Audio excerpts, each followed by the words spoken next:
ఖమ్మం జిల్లా ఖమ్మం రూరల్ మండలాల్లో మంత్రి పొంగులేటి శ్రీనివాసరెడ్డి పర్యటించారు. ఆరెంపల, నాయుడుపేట గ్రామాల్లో ఏర్పాటు చేసిన సభల్లో ఆయన పాల్గొన్నారు. గత 10 ఏళ్లుగా పాలించిన ప్రభుత్వం పేదలకు ఒక్క ఇళ్లు కూడా ఇవ్వలేదని ఆయన విమర్శించారు. కోరి తెచ్చుకున్న తెలంగాణలో బీఆర్ఎస్ పాలనతో విసిగి వేసారిన ప్రజలు తమ సమస్యల పరిష్కారం కోసమే ఇందిరమ్మ రాజ్యాన్ని తెచ్చుకున్నారన్నారు. 3 సంవత్సరాల్లో పాలేరులో అర్హులైన పేదలకు ఇళ్లు ఇచ్చే బాధ్యత తనదేనని ఆయన హామీ ఇచ్చారు. 6 గ్యారెంటీలు 5 గ్యారెంటీలు ఇప్పటికే అమలు చేస్తున్నామని మంత్రి పొంగులేటి స్పష్టం చేశారు.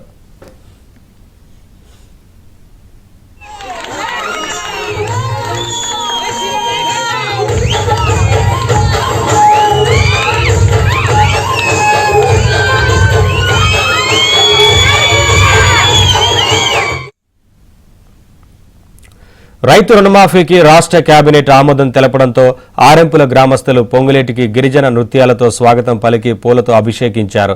పాలతో పొంగులేటి చేతులను కడిగి ధన్యవాదాలు తెలిపారు.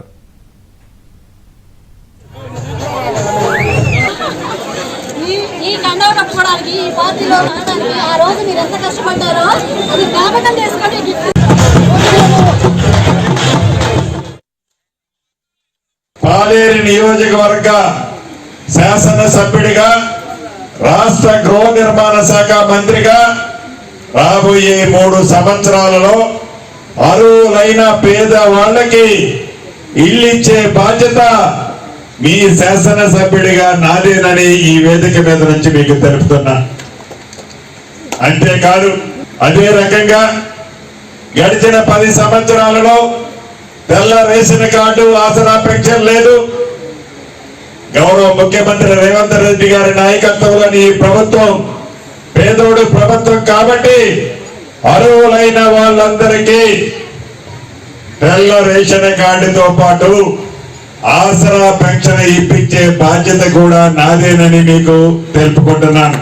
2 లక్షల రుణమాఫీ సుమారు రాష్ట్ర వ్యాప్తంగా 31,000 కోట్ల రూపాయలని ఈ ప్రభుత్వం రైతన్నులకి రద్దు చేయబోతుంది.